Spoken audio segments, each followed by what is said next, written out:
We should have just had this thing like a schoolhouse. So you guys.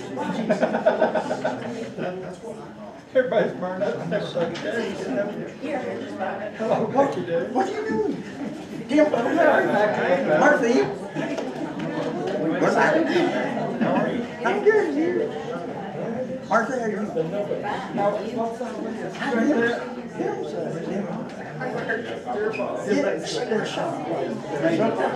You're bringing me in. That's what's good.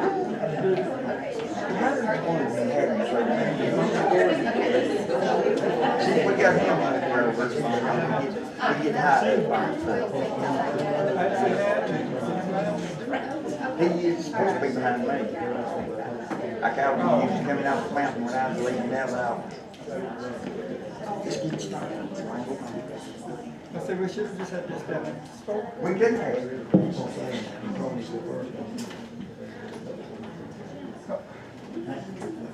There's one more chair up here in the front. If someone would like There you go, sit in front.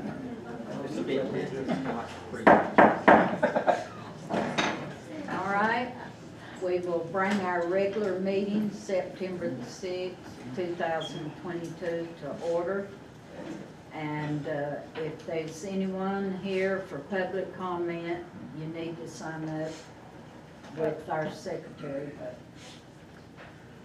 Okay, so usually with public comment, we don't sign up just on the agenda if they want to speak to the agenda.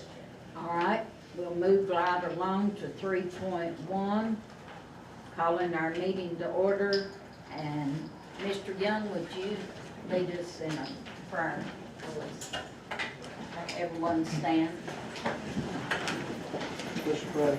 Our Heavenly Father, thank you, Lord, for this beautiful day. We thank you for the sunshine and the rain and the blessing of this life which we know come from your bountiful hand. Dear Heavenly Father, we ask you to be with us today as we go about the county's business. Have what's said and done here today being in accordance to your will. We thank you and praise you for all things, especially, Lord, for Jesus. For it's in his name we pray. Amen. All right. Please stand for our pledge to the flag and, all right. I pledge allegiance To the flag of the United States of America and to the republic for which it stands, one nation, under God, indivisible, with liberty and justice for all. Be seated.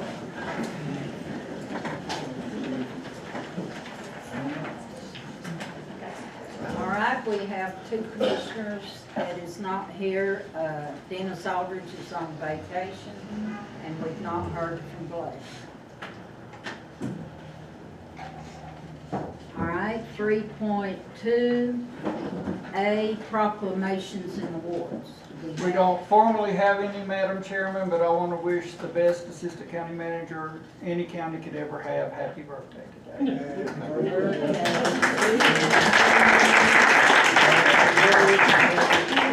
Oh, no, we're not going to sing that. Happy birthday to you. Happy birthday, Cindy. terrible singing. We would be in terrible shape without it. 3.2B, public comments. Are there anyone here for public comment? If not, we'll move right along to 3.2C, board appointments. Okay, board, before you have a resolution to appoint Cynthia Puckett as our review officer for the Avery County Planning and Inspections Department and reconfirm Allison Kidd as review officer for the Avery County Planning and Inspections Department. Do I hear a motion that we appoint? So moved. Second. All in I've got favor? a question Okay. for Miss Michelle. Why is there a difference in the resolutions?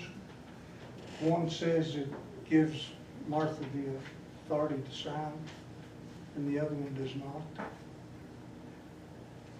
That makes sense, what I'm asking? The one for the interim tax assessor and tax collector, just says it. It doesn't make any difference because it's a board policy that the chair has authority to sign. I'm aware of that, I Yeah. just wondered why. I There's a think it's difference. because the previous resolution had that language on it. It was just carried forward to the I current figured it was resolution. because one was a department head. and that So- was not. No, it was just carried forward from the previous resolution. Okay, thank you. All right, we have a motion on the floor and Second. Tim seconded it. All in favor, say aye. Aye. All right, we have a resolution. Let's see.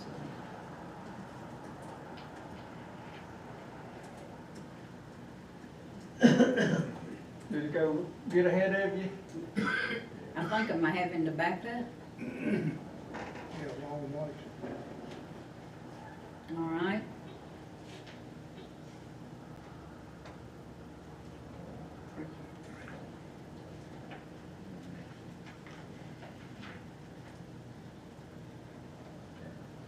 All right. 3.2C2. Okay, Board, you have in front of you an appointment for the interim tax administrator. Avery County Board of Commissioners previously indicated that it desired the position of tax collector and tax administrator to be consolidated and served by the same individual.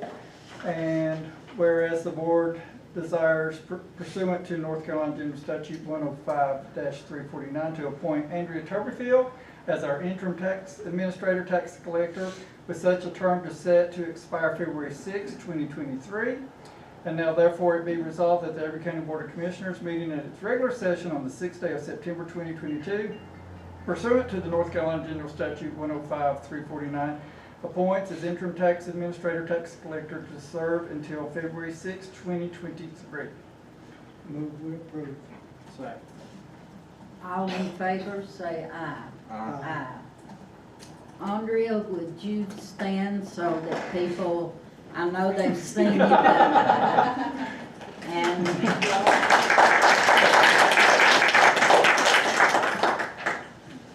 and Allison, you can stand, and Cynthia Well, I can. don't think we have anything. for We them. just want everybody to We're know who you are and who they're looking for when they get there.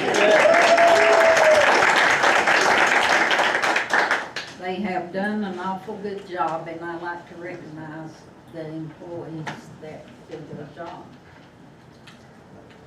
All right.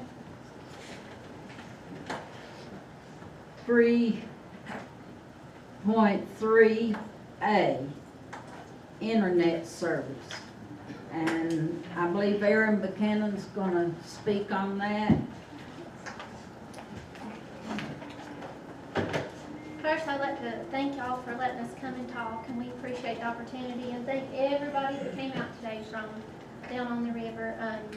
So I'm Erin Buchanan, I think everybody knows me, but I'm here to kind of represent the lower end of the county down in Spear and Country and all along the river for the need for internet down there and broadband.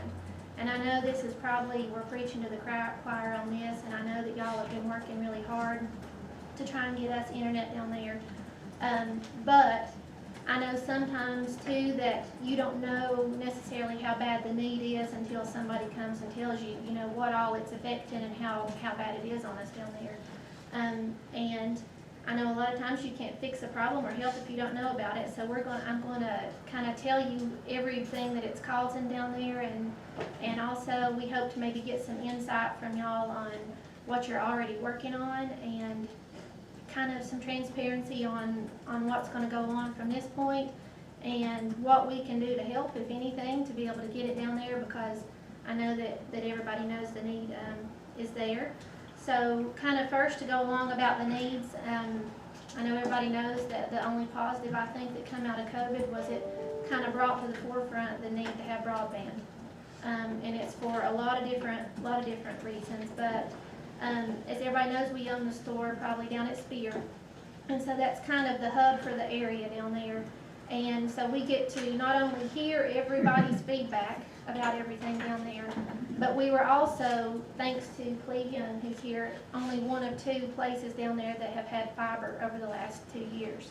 And Cleve was able to get with AT&T and be able to get fiber, but that was only provided to businesses down there. So I think he and I were probably the only ones that had it.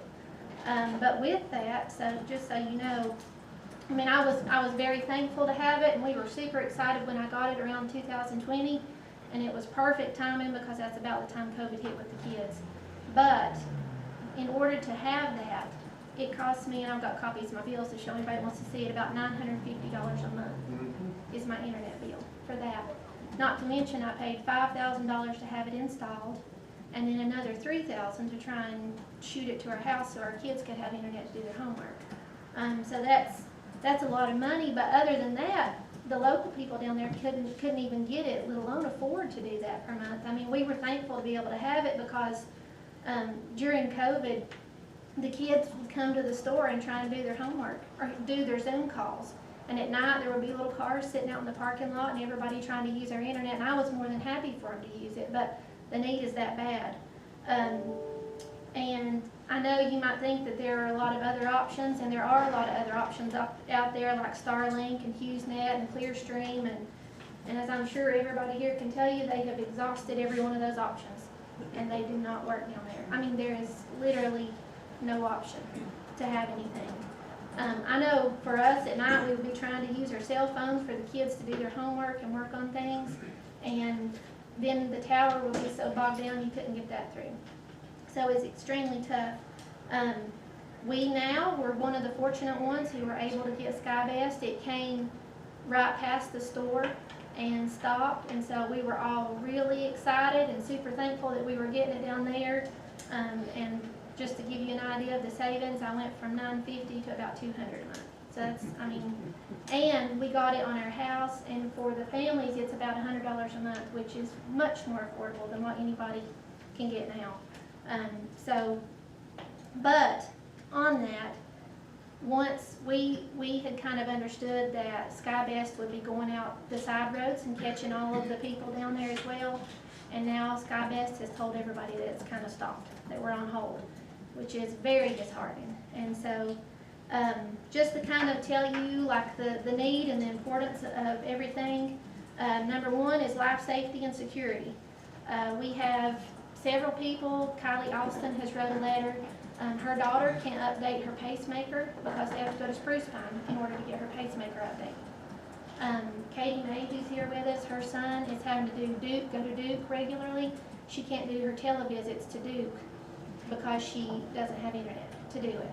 And then also Todd Freeman, I know everybody knows Gloria that used to be in the tax office. He said that he tried to get her a life alert last week and they won't do a life alert because they don't have adequate internet to do it.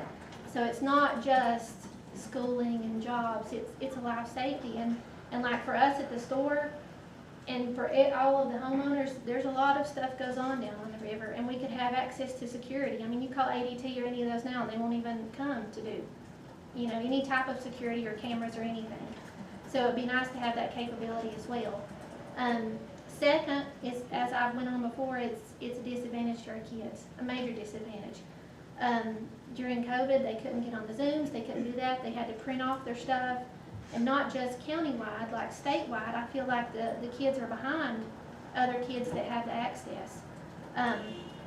And now, thankfully, that COVID is hopefully over with, we still have, in the mountain counties, the issue of snow days.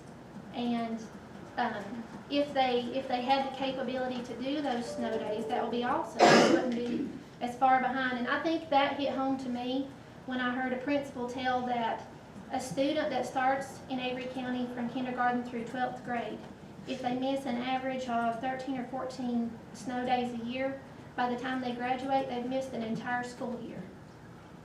If you think about that. So if they could bridge that gap, you know, by catching up on those snow days, it would be amazing. And not only for the K through 12, for the college students. I don't know about y'all, but I don't particularly want my kids going off to a liberal college to learn things that I wouldn't necessarily want them to, but if they had the capability to do online courses in college, that would be wonderful. And that also, you know, might keep some of our kids here and come back to the county. Other than that is jobs. Again, this would allow, you know, the employees there to work from home.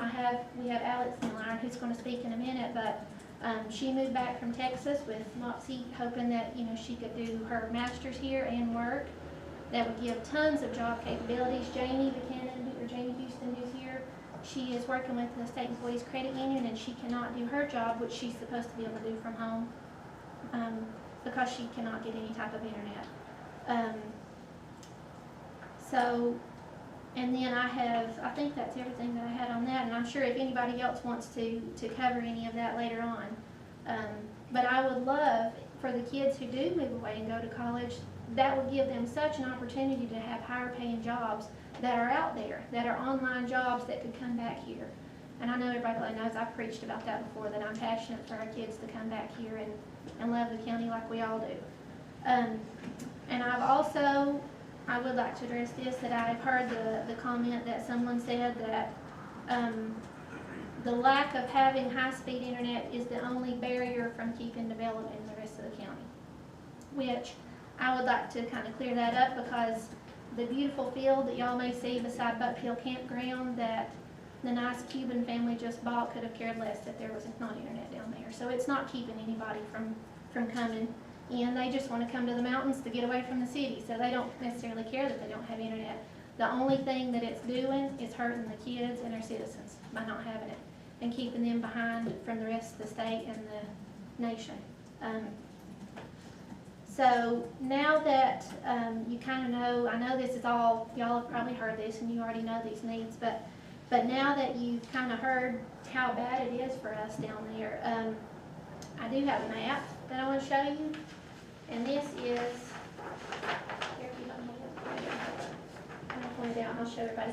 This is Spectrum's current coverage map. So this is their broadband map, and I tried to highlight them so you could see them. So if you see, this is Avery County, kind of right here. This is where their coverage is. This is the river. So this is 19E, and this is 3 Mile.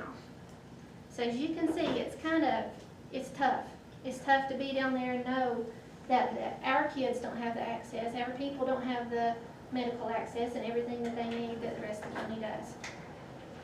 So, and I'll show this, if anybody else wants to see that, I'll here, put it up. So with that, we know that y'all have been working hard to get grants and different things that are available. And so I think today we would like some information and clarification on kind of what's going on with that. Because like I said, our understanding was that SkyBest was coming to that end of the county and was going to do it, and it was going to be 3 phases. And I spoke with Eric Church from SkyBest today, and he said that kind of the way the grants fell was part of the issue, that there were 2 different grants that SkyBest had. The ARP funds was what they were pulling from, and then there was another grant called the GREAT grant, and Spectrum had applied for that. And so the funding, those 2 grants could not overlap, and so the funding went to the GREAT grant, or somehow that was. So just kind of the questions that we have that y'all could maybe address are, do you have a scope or a dollar amount of what the total funding that's needed to get internet to all areas of the county that don't have it? Do you have a number for that? If you could explain the grants better than what I have, what's been applied for, what's been received, how those were dispersed, and that's basically all I've got. So I'll start. Okay. And let me start with that. But one more, Team Valley Ranch also has Oh, yes, and Team the Valley has it $700 too. a month Yes. stuff. So, Yeah. which is ridiculous, because this board and we have to have reliable, affordable internet. It can't be $700 a month, because Philip can't afford that, okay? So it's gotta be reliable and it's gotta be affordable. Okay, let me start at the beginning. So first, we did receive the Appalachian Regional Commission grant. Unfortunately, we've got it 2 years in a row, and that was 19 and 20, okay? The first one was with Light Leap, and it brought it to Limble Falls, but it's tower to tower. The second one was awarded to Skyline, and that's what got it to your house, and that's what built that at Riverside, okay? So that's where they're now got internet where they can build. So that Appalachian Regional Commission grant, those grants were $300,000 each. $300,000, unfortunately, it sounds like a lot of money, but it does not go far with internet. That's why people that's right on the road are the homes that are getting it, okay? So, one thing everybody's got to keep in mind, I can't, and this commission board can't control the provider. We can't control who bids on these grants when we put them out, or when we're able to do it. So I can't control the companies and where they go. So the great grant came through. Now, no one's more frustrated than Philip. And Philip talks to the providers that care about our county, I promise you, every other week, at least twice or 3 times a week. This is the Wall Street Journal. And it says the government's $42.5 billion plan to expand internet service to underserved communities is stuck in a holding pattern nearly 9 months after the awards. Okay? The whole nation is barking about this because finally the government's putting up $42.5 billion. I want my part and I'm going to fight to get our part. Okay? So know that. So no one's more frustrated than I am. The Great Grant. Charter was successful. And they got the Great Grant, okay? The commissioners have pledged the American Rescue Plan for $4 million that we received from the American Rescue Plan. The commissioners pledged $250,000 toward that grant, okay? So Spectrum was awarded that grant. It's going to be access to more than 230 homes and businesses in every county. 250 comes from the county at a total investment of $2.65 million. Okay. When that paperwork is finished and signed and they release the addresses, I don't even know the addresses that this is going to cover at this time because that is private information for that company. That company bid, it was a competitive bid, they won. So when we sign the paperwork, I will then know addresses of where that Great Grant money goes. All right? I saw some maps 9 months ago, but that could have changed. As soon as the Great Grant is signed, then there is the capability for us to go after the completing access to broadband. They call it CAB, C-A-B, completing access to broadband. That is our next grant that's available for our county. We'll have to put a request for proposal out to all the companies and let them bid on it. It'll be competitive. This board, your Board of Commissioners, has pledged $3 million of the American Rescue Plan toward that grant. Okay? So nobody cares more than this board. And you know, we're all going to work toward that. So as soon as the paperwork's signed on the Great Grant, we can immediately sign up for the CAB, the CAB. Okay? We're hoping and praying that's going to be the answer. Okay? Because we have a company in the area that cares and's got the infrastructure, and that's it's going to come up Hanging Rock, Henson Creek, Powder Mill, the other side of Lick Log, you know, all the roads, Pancake and all. But I say hope, okay? Because it's competitive. So hopefully we can get that. Then after that CAB grant is spent and awarded, which is going to take, guys, I'm sorry, it's going to take a year or maybe more, maybe 2 years, because we've not even started rolling. We don't even have the paperwork signed on the Great Grant. So then we got to issue the CAB, the CAB.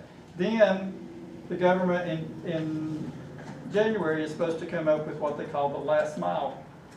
And that's supposed to get all the holes and pockets. So the reason the maps are important is whenever Spectrum says these are the homes we're going to cover with the GREAT grant, then when we put out the next request for proposal, we have to go and say we want these areas served that aren't served with any of that or with any of the GREAT grant. So we'll put out a proposal. We want a company to come in and do this. So we'll see what that company is. And then when that gets done, we'll go after the last mile and say, now let's fill in the gaps. So as a clarification, the companies that bid this out determine where they're gonna use that grant money based on their, Availability. on the interest, correct? On what, how do they I think it's determine where more- they go? I think it's more about the availability. Is it cost? Can they afford to go into that area? Mhm. And that's how they'll bid it out. Okay, and the next question would be on that GREAT grant, what's holding that up from being the signatures and all that getting pushed through? What's the right word? And who can I call? I'll be glad, if you have any state representatives, I'll be glad to call The them. state of North Carolina will not allow you to take taxpayers' money and give it to a for-profit company. Period. You can't do that. But when this money came down from the federal government and said we want internet, we have to give taxpayer money, because that's taxpayer money coming from Washington. They don't just print it on big, it's somebody's worked for that money. So the state has had to go through all kinds of rules and webinars. I can't tell you how many webinars that we've watched with the same information over and over and over and over. They will eventually get there and get all the red tape out of the way so we can get this stuff moving. Okay. So, I'm sorry. No, like I said, nobody's more frustrated Oh, than me. I know, and I'm just here more that I wanna help, like if there's somebody Exactly. I can call and say, we need help up here. I know that statewide, they're probably frustrated about it, but, And when, Too, I think there's some lead times on equipment, but and I'm not gonna name the And company, that but worries one me. company has said they have some stuff ready for Avery County. I'm on a positive note. yeah. They have some equipment ready, but when they get to go ahead. So does a co-op count as a for-profit company. for-profit? Okay. Yep. But do know that we've had these providers that care about our county Mhm. in this room with these commissioners numerous times to see what we can do. So we're getting closer every single day. Now, I talked to one of the providers who may be down in your area right now that's spending that ARC 300,000. And the people that's putting in that cable may not know what the next step is, but hear me now, there is another step. Okay, there is another grant after the grant. Okay. As soon as the GREAT grant is signed, I will let the newspaper know, I'll let everybody know. Okay? What else you need to know? You might be interested to know that each and every time that we met with these companies that were wanting to apply for the grants, when they would bring their maps, and the same map you've got, we made it very well known to them that the lower end of the county Make your vote. was where our main interest was. The blue part is all the underserved in our county. So, that's us. Yeah. So you can have that. And if you'd get me the addresses for those 3 individuals you mentioned, I will let a company know that needs to be a priority. Okay. That do medical visits, those medical visits, Yeah. because that is important, Yes. okay? Anyone else wants to ask this? Anybody else? Hi. Hey? Aaron already covered a lot of this, but I'm just going to speak on some personal stories from the community, and I know you've heard it all, but just to really emphasize the need in the community. I'm Alex Milliron, I'm Julia Milliron's daughter, I just moved to the area, and I want to talk about why we need to be a priority for the county. I love Avery, my family's moved all over the U.S., but this has always been home. But the reality is our home right now is not accessible for modern day education, work, and healthcare. Before I begin, I want to ask you to help us stop others from the state or whatever from using the argument that this is about kids gaming and streaming, because it's not. This is not a game. This is our lives, and it affects so much more. Access to high-speed internet today is like putting in infrastructure for roads and electricity. Just like hardworking community members can't get to work without roads, we can't work many jobs or complete schooling without access to internet. This puts us at an unfair and undeserved disadvantage. Additionally, many healthcare services are completed online now and are completely unattainable for our community members. To emphasize these issues, I want to share some personal examples from the family in my community. I recently graduated from college in Texas and chose to move back home under the impression I'd be able to do an online graduate degree program. That is not the case, so I'm kind of less scrambling. I don't know what I'm going to do. I was also offered an online editing job, and I had to turn that down, and I can tell you companies are shocked when you say you don't have internet access and you can't take a job that works online. These are not isolated incidents. I've heard many stories like this from the community. My dad himself had to work at Derek and Aaron's store.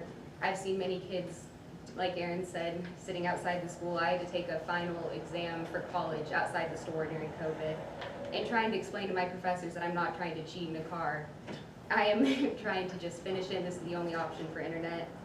My brother has severe asthma, and homeschool is not an option because he can't complete it online. He's already had 4 asthma attacks and took a week off to recover, so he's already missed out on a significant amount of school, but there's just no other options. Access to education and career opportunities isn't even the greatest concern. As Aaron said, there are people along Hinson's Creek, Powder Mill, and Pancake who can't get Lifeline installed. There's the young girl who needs pacemaker data. And during the winter months, she can't drive into town to get that data, and insurance will not approve the equipment she needs if they can't get that data in by certain times. Some people don't have the extra income for landlines, and if you're at home and can't do Wi-Fi calling, there are no cell towers. I myself don't have a landline. If I had a medical emergency, I'd have to be able to drive somewhere to get help. I couldn't call anyone. Not to mention, community members can't access telemedicine, which is a staple in modern times. My mom and I both have chronic health issues. We see specialists from out of state, and we have to again sit in Derek and Aaron's store parking lot to do our medical appointments. Clearly, there's a need in the community. We're disconnected and left behind from modern resources and opportunities. Every year, the schools in the area are getting smaller and smaller. I talked to a staff member at Avery who said there are less students there now than when he was there in the 80s. This is because people are moving away, families that have been here for generations, and they don't want to. I can tell you that firsthand because I don't want to move away, but I feel that the county's forcing my hand in a way. And I know you're doing all that you can, but I just really want to urge you to fight for us as much as you can. I'm falling behind in education and job opportunities. I'm limited by the infrastructure that's not in place. In modern times, the internet is electricity. The internet is like roads. We don't want to be left behind. I plead with you to push for us and fight for us to have these resources. Thanks. Ms. Martha, there was a Dean Honeycutt that's on that. Do you? Yeah. Oh, I'll just take a second. First of all, I want to say thank you for hearing this. I'm Dean Honeycutt. I live 2.6 miles up Hinson's Creek. We have to pipe in sunshine sometime. But I'm glad to live there. I married into the family. I lived up on Hinson's Creek in '94. The Dellinger family, which is my wife is from, and they've been up there for over 200 years. Inez was a teacher down at Riverside, which had a lot of these kids in here in her room. And so I'm thankful to be up there. So we have AT&T, which is DSL, which is very, very slow. And my children, like it's already been said, have problems doing their homework. We have problems doing the same things that everybody else said. So when I first moved up there, when Inez was alive, she's in heaven now. Most of y'all knew her. And got to doing things in the county and got to noticing some differences in the county. And I asked Inez and the family, I said, well, what's the deal here? What's going on? She said, well, we're down the river. And it's kind of clearly what's already been said. It's just, you know, down the river. And I just want to tell y'all thank you for doing everything you can for the folks that live down the river. And I want to see something done for the kids. And that's the heartbeat of Avery County, is these kids, this education. And I think it's there. I think the money's there. I think it's just a matter of pushing it through. And I think y'all do it. And I want to thank you for listening to us today. And I hope you'll do everything you can to get the internet where it needs to be. God bless you. Who else got a question? What can we do as a community to help fight for this? Can we write letters, can we get petitions anything that we can help you by, I mean, we're willing to do whatever. Let me check and see how long it's gonna take to get this great grant paperwork signed. If they think it's gonna be, cause I gave them till September 1st, well, today's the 6th. I don't have it on my desk, so I'm frustrated, but let me call this week and then I will let somebody know Okay. if we need to get on somebody. Okay? And I don't know if you need, I'm sure you probably have people, but I do have access to people that can write grants, if you need help with that. And thank heavens we got High Country Council of Governments. Okay. We pay them and they're working I just wanted to with make us as sure hard it as they wasn't can. a hold Yeah. up or anything. And the providers have been wonderful. The ones that we bring in and talk to, they've got staff that write these grants, so. Like I said, Wall Street Journal said $42.5 billion is out there. It's just been 9 months to get the paperwork done, so let's move. So, thank you all.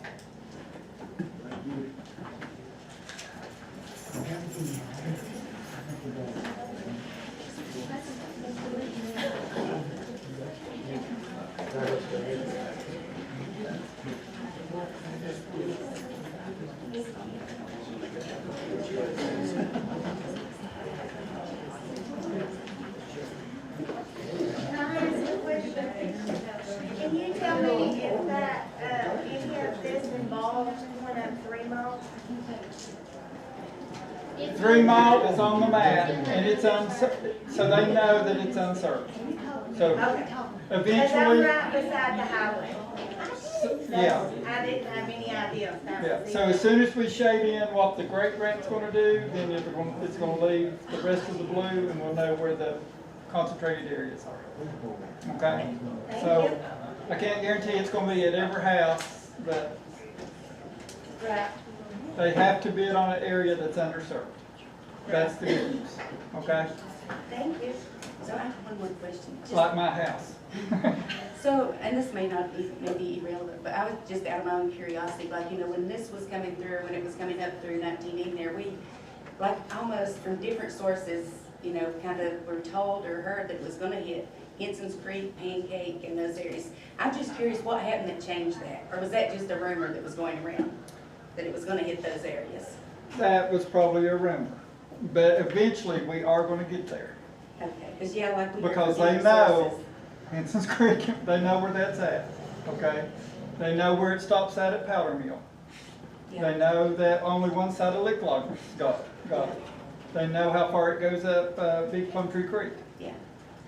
I have a lady in Big Plum Tree Creek with 4 kids at Riverside, and she cried on the phone with me one day because I'm sure. she thought it was gonna come Yeah. through, so. Yeah, we could just feel that gap from where Roaring Creek. Right, and- yep, It's a small, yep, it's not very far, but just, okay, thank you. Thank y'all. thank you. Well, You give them food to the bottom pancake, I'll take you down there. Do what? You give them food bottom pancake, I'll take you down there. Phil, can I give you the letter and the I got address for that the one water lady who from tried the pacemaker and everything? Yes.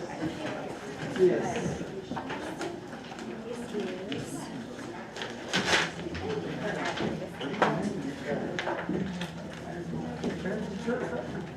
Yes,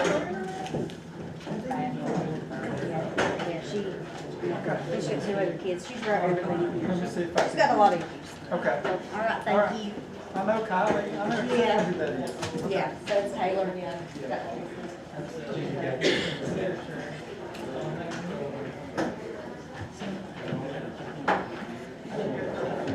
All right, we'll move right along with the agenda to 3.3B, subdivision approval.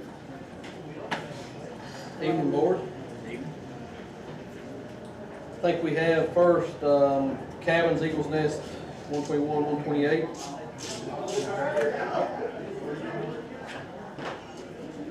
So you need me to read that to you, Miss Martha? So the planning board has approved lots C 121 through 128. It's the cabins at Eagles Nest. Davis County Planning Department has inspected the site and all settlement and control practices are installed and our approved grading plan is followed. The road widths and emergency vehicle turnarounds meet the guidance. of the Avery County subdivision ordinance. So they're asking for approval for the cabins at Eagles Nest lots C 121 through 128. Do I hear a Move to motion? approve. Second. All in favor say aye. Aye. Thank you, board.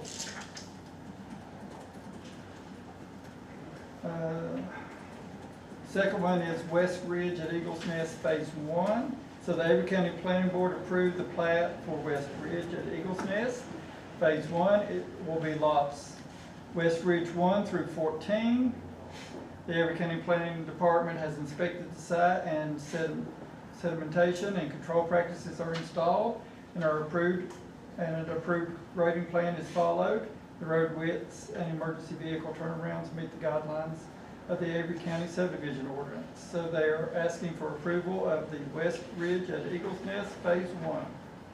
Move to approve. Second. All in favor? Aye. Aye. Thank you, board. Ms. Martha, I'll get your signatures, and I do have a updated master plan that I know you like to see, so I'm gonna leave that with you too, just so you guys will have that. Thank you.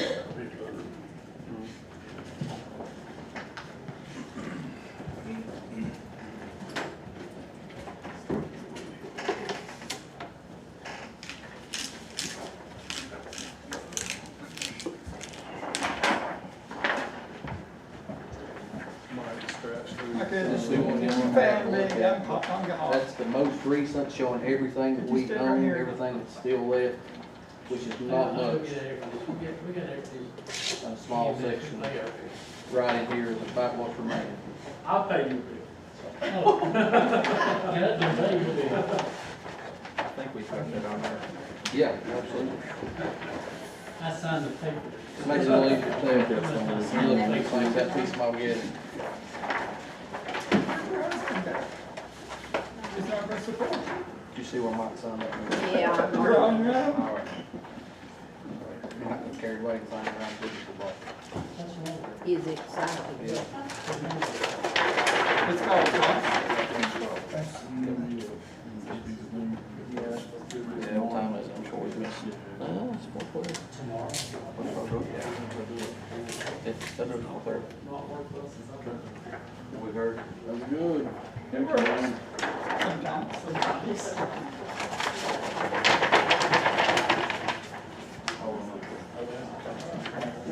Back to work. Back to work. Appreciate you, board. Thank you. Thank you, guys. Let's have a good evening. You too. Hey, as soon as that paperwork's signed, I'll come to the store, we'll put up a banner. Put one up there. They'll be there looking for it.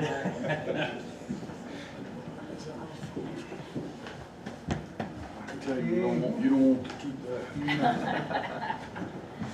All right, we'll move right along to 3.3D, Health.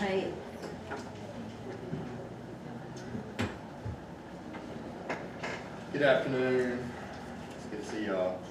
As you know, quarterly we come by and kind of give you updates on what's going on with LME MCOs, particularly with VIA. And so I think these slides should be in your packet, so I'll just kind of walk through them with you guys and go fairly quickly, so just stop me if you have any questions.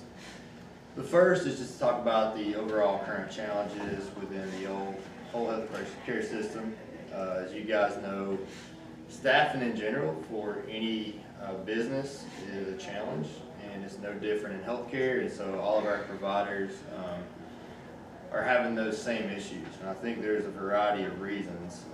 But one, we do have a high need of adult and child mental health need for services across our 31 counties and really across the state. We've had a lot of professionals in this field leave the profession during these last few years. There's, as you guys know, been an expansion of health plans, so standard plan, commercial plans that came in, which basically require staff, right? And so they've hired up some of our provider staff, and now they're working as a health plan. And so lots of different reasons why there's challenges within this. But one, we wanted to acknowledge that and also say there's wait lists across the healthcare system. This is just kind of the realities of it. However, VIA has been working with our provider network and our providers across our 31 counties to try to address this and kind of help develop new service opportunities.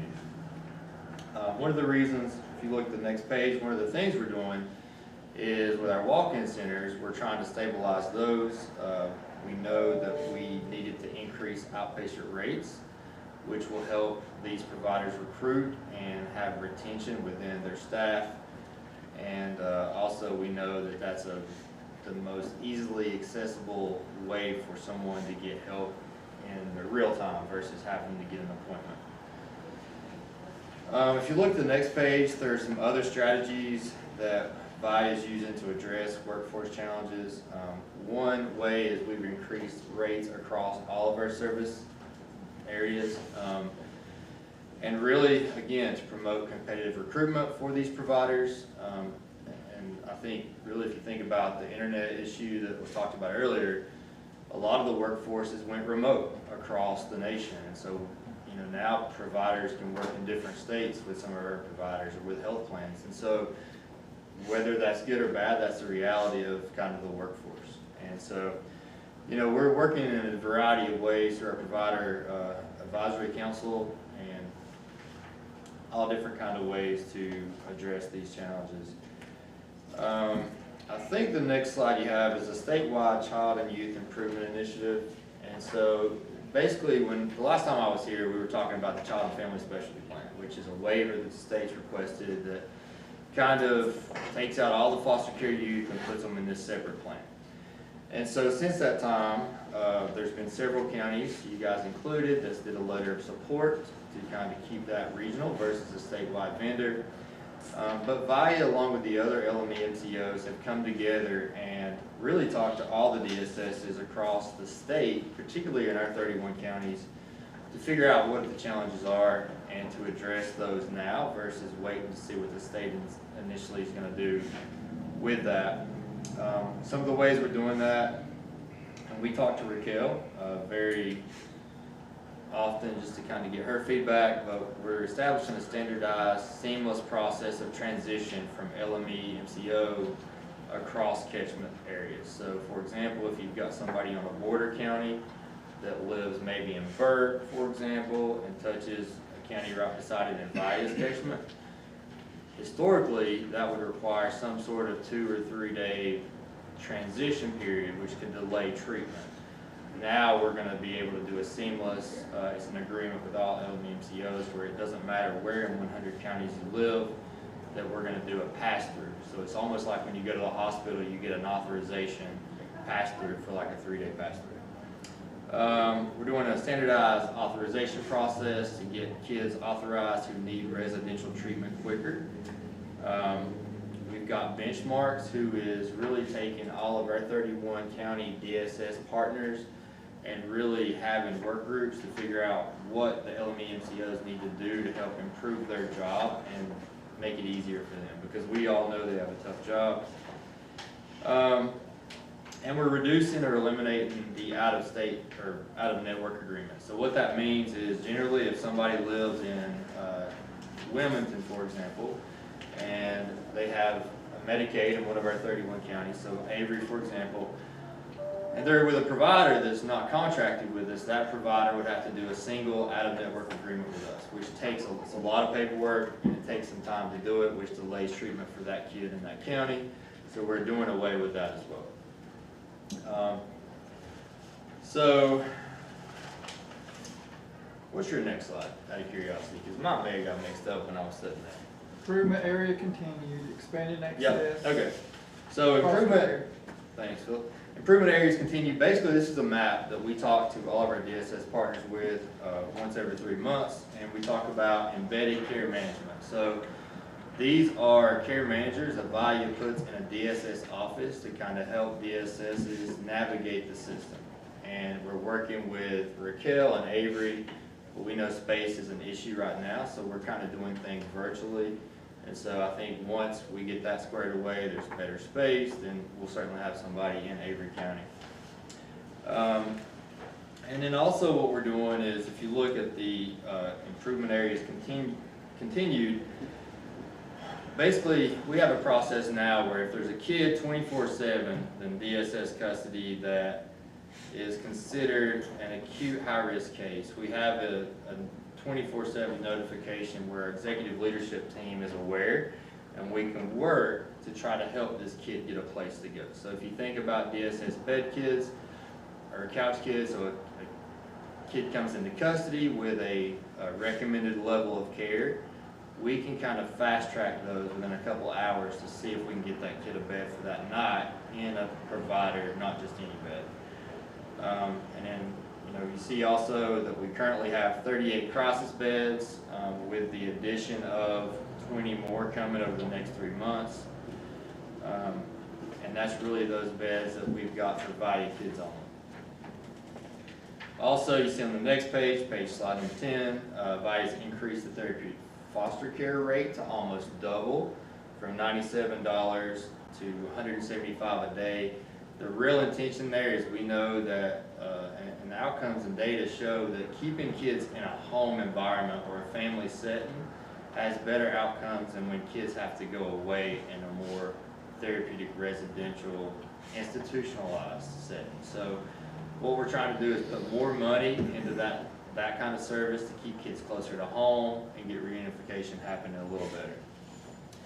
Lastly, and this will be pretty quick, is the opioid settlement funds, as we're continuing to partner with all of our community partners in our 31 counties. And as you guys know, I know you talk about it in the Drug Crisis Roundtable, among many other places, is that there's two options, basically. There's a high impact opioid strategy, and then there's the remediation activities. And there's a lot of different ways that you guys can use your money. Caldwell County, for example, I was there on Friday. They're really far along in the process. McDowell County is, kind of right there in the middle, and every county is a little different. And so there's no, expectation for any of these counties, but we want to make sure that we're here to support you. Dr. Zen, our Chief Medical Officer, has been willing to come to these substance use meetings or come talk to you guys directly about potential ideas of how you can use this funding. And then lastly, I think, what we just want to make sure we continue to say is that whatever you guys do, that we don't try to create something that already exists that we can pay for through federal funding. So we just want to be there to support all that. And really, that's what I've got, and open up for any questions from you guys. I'd like to ask you a question. You mentioned the crisis beds, you had 38, and we're expecting 20 more. Yeah. Where are they? So they're all across the state. They're Closest to us. Where's the closest one to you? I mean, I know McDowell's if we got. have a crisis, it's Avery County crisis. Right. We're not gonna move somebody from here to Wake County. Sure. McDowell County has Care Haven. That's probably the closest to you guys. And remember, a crisis bed is a bed that gets really you, a kid, through probably a week or so until we can find a more appropriate placement long-term. So, we're always willing to contract with providers, but what we can't do is create a provider. And so it's just like therapeutic foster care. We've heard in our northern counties, so Mitchell, Yancey, Avery, forever, that, we need more therapeutic foster parents here. But, we agree, we've got to have people wanting to do that, right? Do those TFC parents have to have specified training? They do, yeah. Which is, I'm pretty sure we offer that free, so, Okay. yeah. And like I say, anytime you know of a parent or a family that says, hey, I want to give my hand at this, and you think they'd be good, if you don't know where to go, give me a call, and we'll get you to the right spot. And Dustin, just to clarify to the board, and I think I understand this correctly, when we get our new DSS office, one of those offices will be a VIA worker that will take some relief off of this child. Yeah. It's Protective supposed to be. Child protective services. So. It's supposed to be. Yes, yes. Well, if nothing else, it'll certainly be a support. So Yeah. that's what we hope. Yeah. So the future's looking good. Yeah. All right. Any more questions?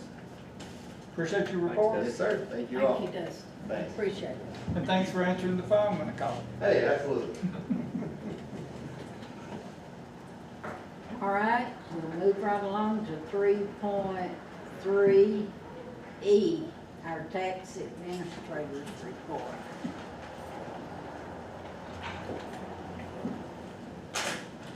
First of all, I'd like to say thank you for allowing me the opportunity to step up and try my hand at this. I really do appreciate it. I would like to present our monthly collection totals for approval of $5,336,828. Move to approve. Second. All in favor? Aye. Aye. Our releases this month are $11,751.88. I realize that's a big jump from what they were last month. And I can explain some of them. $4,000 of that $11,000 was a bill that was totally released and then rebuilt partially because we moved some houses in neighborhoods and it doubled a gentleman's value from $650,000 to $1 million. So being that his bill went to his mortgage company, we released the whole bill and rebuild the proper amount. So that's $4,000 of that $11,000. Some of it is our penalty fees that went out incorrectly on our bills. And then there's a couple farm use properties that were not keyed, so those needed to be released and keyed properly. And then I have a release from 2017 where a piece of property was transferred to an owner that didn't own that property, and that bill just sat there until, it wasn't a big bill, but it sat there until I was like, wait a minute, these people don't own this, and we have the current owner who owned it prior and who owned it after that. So I released that bill and sent a current 2017 bill just recently to the new owner with a letter explaining what happened. So some of that we're getting back. This is kindly a cleanup. Yes, This ma'am. always happens. Yeah. When bills go out and things start happening, reval happens, it does. It This clears is some things up. You know, wow. I know. I know. I apologize for my first time out of the gate. I'm gonna give you a heart attack to start with. Yeah, don't make this a habit now. I'll try not to. Move to approve. Do I hear a second? Second. All in favor, say aye. Aye. Aye. And then our sales for the month of August, this year, we had 125 qualified sales, which was actually more than last year, but our ratio is at 78%. I did a little research, and we do have exactly 25 extra sales included in that had personal property or were improved after the fact. So we basically had 150 sales in August. Values just. Yeah. I actually even went back and looked to see how many of our sales we were over the sale price. There was maybe 5 for this month anyway. So hopefully, Out of 150. out of 150, yeah. So the reval has put it where it should be. Well, Well, we're we need to actually do low. Low. We're low. Yeah. Yeah. I mean, we raised Could do it. it. We need to raise it 20%. Yeah, we raised it, but we're still. In January, we were at like 99%, and now we're not. Well, And it just keeps going. yeah. The house at Cranberry, the house at the views at Cranberry, Oh, yeah, I forgot to tell you. I mean, the value was 500,000. Went to 747 and they sold it for $1 million. Or even like the Linville River Bend, if you see that on there, those are the little tiny homes down in Altamont. Not the white ones, but the little ones that sit on the river right there. 2018 value was 30,000. We raised it, what we thought was a big amount, to 130, and it sold for 175. Well, looks like Highland Hills, if that's the one in Land Harbor, Oh, yeah, them were trailer lots when, yeah, look at that price. yeah. Go to Land Harbor's Facebook page and see how much they like me, so. Wow. Already? Yeah. No, I mean, seriously. Oh, Land because you were the appraiser. Yeah. Yeah, that was my neighborhood, and I raised them, and they just keep popping Yeah. up there, so. Crazy. Which is good for the homeowner selling, and great for us for the tax dollars. Thank you. I just want to say thank you. And guys, we're in good hands. We are. And You know what? I feel confident about Thank that. you. I've known this young lady for a long time. And Jerry, I apologize. Okay? I don't. It's going to be a lot. And she's going to come home frustrated and ill. So you handle that. And But she's going to turn that office around and take it to the next step. I appreciate that, Andrea. Thank a you, lot. thank you all. Thank you. Thank you. And don't be nervous now when you come to the meetings. If I can It's make it through just this us. one, I think I'm okay. Biggest Okay. thing is the releases. All right. 3.3. F. E. E? No, yeah. This is one we always be do. Thank Should be F. Yeah. No, that's emergency. That's one I've got coming up next. Yeah, it's Okay. EMS agreement. with the All right. county. That's where we're at. And So, in front of you, you have an agreement between Watauga and Avery County for serving the areas in the Beach Mountain city limits.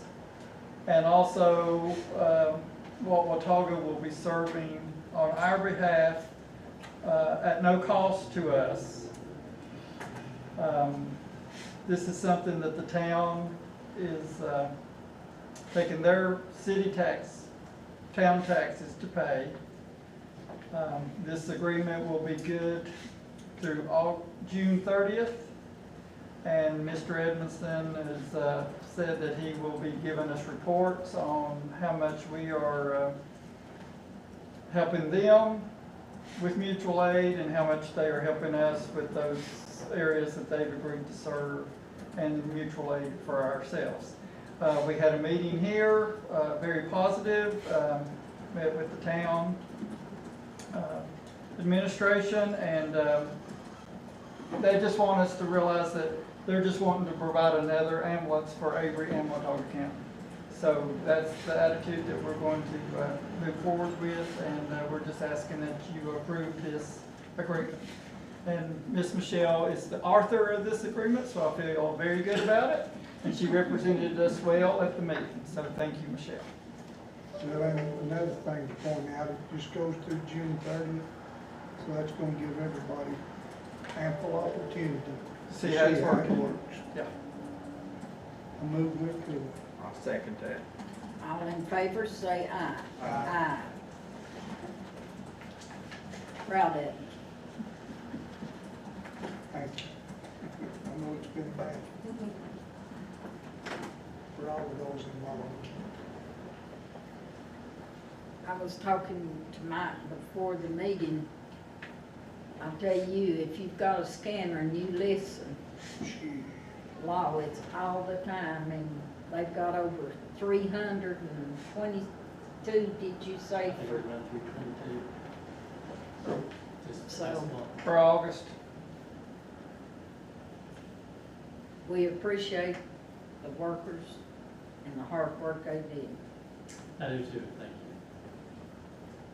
We had one run that went all the way back to Florida, and they drove right straight back. So, they will. That's service. that- Yes. It is. All right. We'll move right along to 3.4, county manager's report. It's getting hot in here. Just a couple of things. A very successful hazardous waste day. According to Eric, there was over 300 plus people that came through the hazardous waste Saturday. Successful pool season. I hate it rained yesterday for the last day of our pool opening, and we've got a visiting county that has been told to come and look at our pool. They're coming, bringing the whole commission board. There've been several come and looked at things, but now the entire board of the commissioners are coming to look at our pool. So very proud of the job that was done there, and I want to thank all the kids that worked, all the lifeguards, everybody that did such a great job. In some of your information and agenda consent items, you're going to see a letter from WWAMI to approve their nonprofit spending change to go from the children's after-school program to emergency repairs on homes. I wrote a letter for the National Flood Insurance Program. because there's a grant out there. I'm not sure that we'll go after the grant, but we needed to just get this in line. Corey Osborne and High Country Council of Governments is going to help with that grant. It's for government buildings that have flooded before and have a grant to maybe keep those from, if there's something they can do to help it not flood again. So I told them we may be interested in that, so that's why that's in there. This weekend, not only is it the county fair, which starts Wednesday, tomorrow night from 5 to 10:30, but Friday and Saturday, it will be that, the Blue Ridge Relay. Emergency management is already prepared. The sheriff's office is already prepared, but that will be Friday night. So that's the run that happens through the night with the people with the lanterns on their head. So expect traffic delays and just be cautious out there for that Blue Ridge Relay. Had a wonderful event August 20th with Freedom Life. The kickoff up at the Ag Center was wonderful. Good. At the community center, and look forward to them picking up the keys at their next meeting here to get the building going, because the lease is signed and all that's good to go.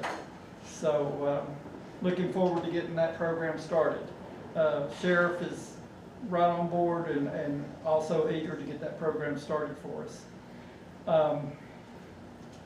We have an invite on the 27th of this month for an early Christmas party at Dr. Boyd's house from 5:30 to 7:30. So I'm looking forward to being on a diet again on that night and going to his home for dinner. That'll be great.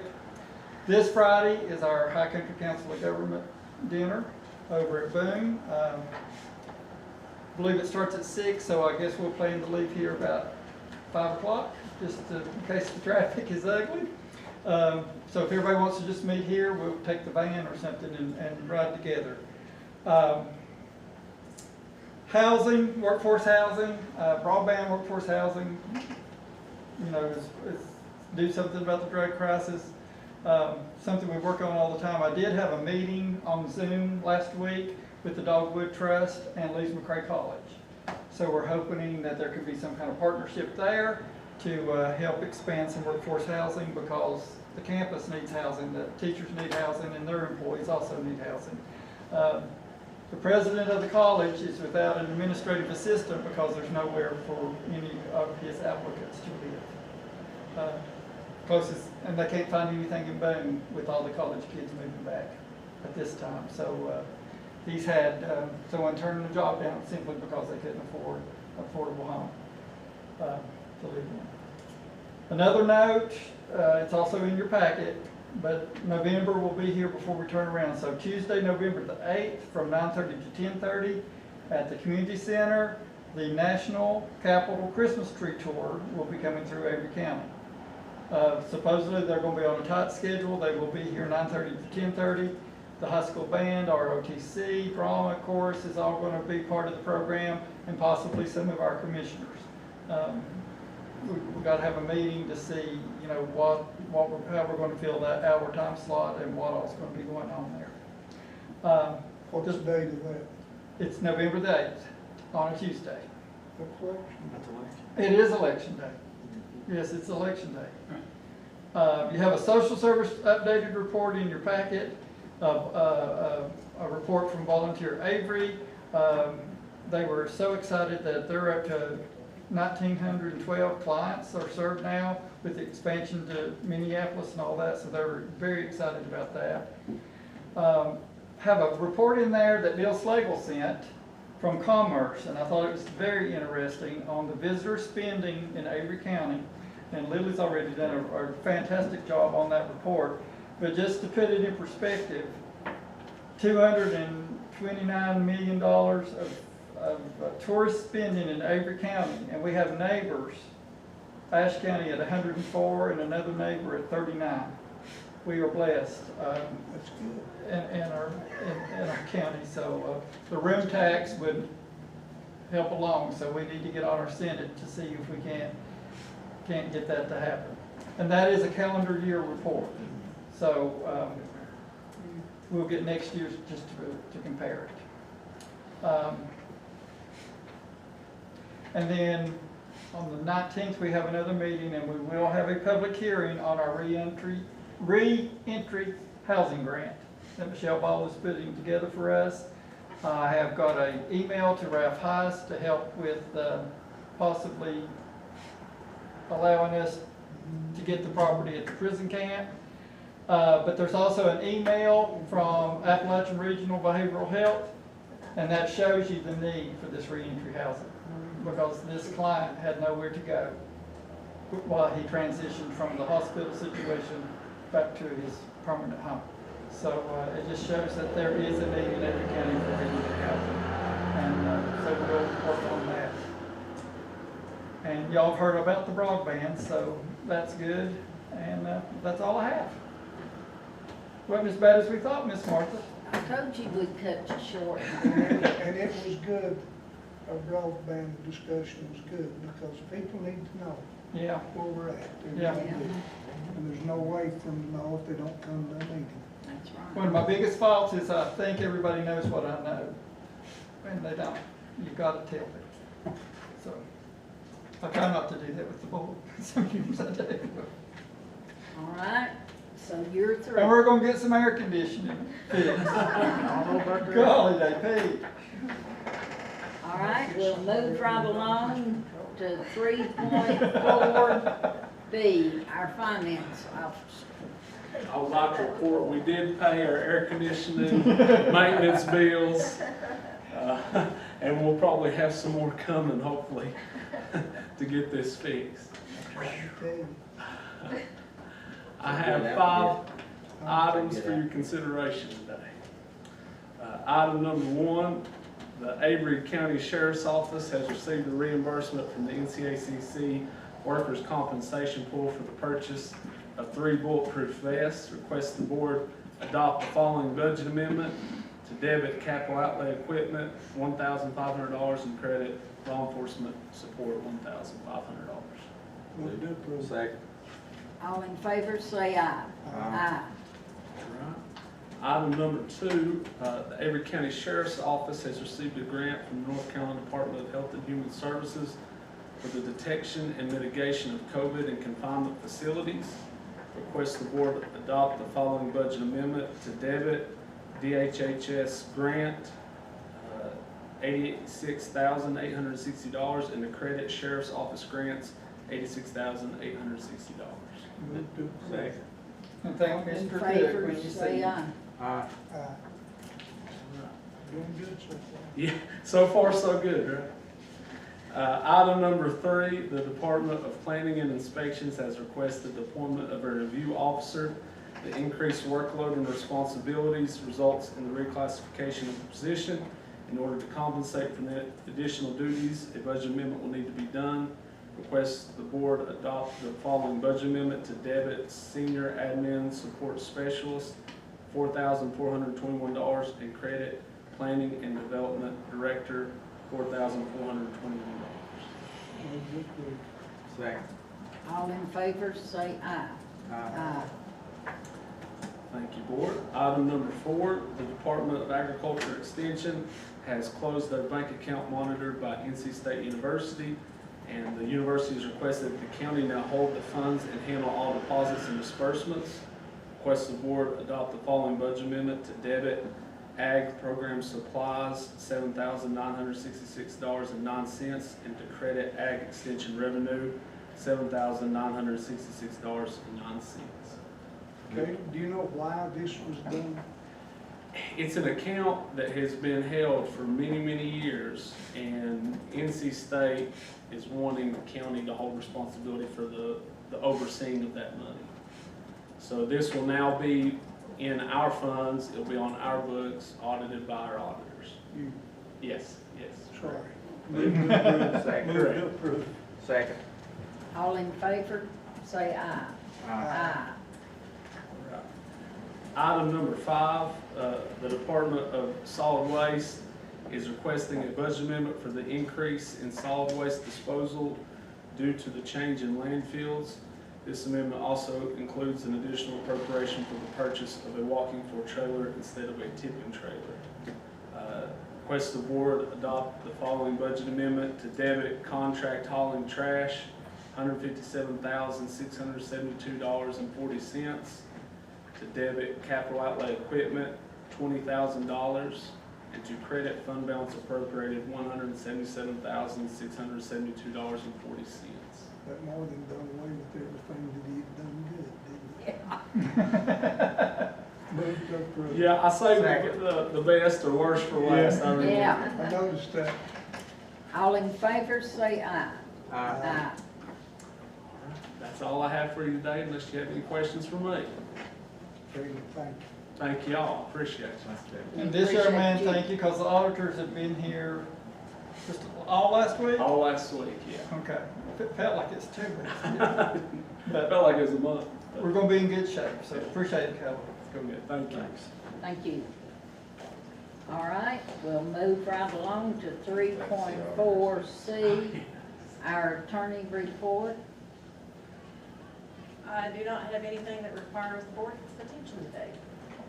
All right, thank you, Michelle. Yes, thank you. All right, we'll move right along to 3.5, our staff reports and requests. Do we have any of those? No, ma'am, we do not. All right, do we have anything in closed session? We do not. 3.7, to approve our minutes for May the 12th, 2022, budget workshop, May the 24th, 2022, special meeting, July the 18th, 2022, special meeting, July the 18th, 2022, our closed session, August the 1st, 2022, regular session. Do I hear a motion that we approve all those minutes? Move to approve. Second. All in favor, say aye. Aye. Cindy's done a good job in trying, in the summer, we have 2 meetings and we have a lot more extra things and it just takes a long time to get all that. And the budget workshops. Yeah. Yeah, and the board workshop, well, we threw in another board workshop. Yeah, we got, Um, yeah. That's true, three, actually three. Yes, we did. All yeah, right, well, that just shows this board works for the county, I appreciate it. Another one coming up. The board workshop. We have a We board might workshop. not recess the meeting. We'll have another We- one from the We ordinance. came back the next day, We came back. We did, didn't we? yeah, so we're good. 3.8, agenda consent items, we've had all that in our package and, anyone have any questions? If not, we will adopt the agenda consent items by consent. All right, I'd like to mention something on, if I may, on the DOT. We've had some changes in the hierarchy of our division, and I believe it's going to be positive for Avery County, because I have met with both engineers. They're both very familiar with the county, and seemingly are very interested in making some improvements. Well, when you look at the commerce numbers, at the tourism spending, we need better roads. But they are mowing. They know that, I'm gonna be, You can break your neck on something. that's 2 times this year. Do what? Break your neck on something. They ain't mowed up mine yet, we'll see. Old hanging rock's not been mowed yet, first time. Huh? You're on the wrong end. I'm down there. I'm not up there at Cranberry Creek Estates, or Cranberry, the views of Cranberry, $1 million homes. That's right. Subdivision, you gave it. And that's, It's We know mowed. where you live. We know where you live. Michelle Lane get mowed. that's one thing that we It's need Kit to Kowski. consider and talk about before we do all right. Informational items, we went over a lot of those. Let's support our fair if you can. And upcoming meetings, we have, I heard Philip say the 19th. Yeah. So, There's a possibility that we'll have 2 public hearings then. I'm waiting on confirmation from, transportation that we might have to have one that day too. So okay, I'm waiting on that. all And right. I hope I've got some paperwork to be signed on this great grant by the 19th. Hope, Lily. We do thank Lily back there for staying with us with our meetings. We appreciate it. She does a great job. Well, does anybody else have anything? Do I hear a motion that we adjourn? We adjourn. Do I have a second? We do, second. All in favor? Let's go home. Aye. Amen. You sure that everybody's got a pen like We know how to this? clear a room. If anybody has a pen like this, turn it into Cindy, please. Or she's gonna start charging, you know. Yeah. We'll start charging. She keeps a close record of these pens, so. Those are good. They are good ones. Oh, listen. Of course, see, I've got Now this and little again, be a lot green of amount that I can have. wilderness We'll resort upgrade being that. stolen by somebody. Better work the budget next year. Oh. I tell you How that the come you're people making that, secrets? that's right,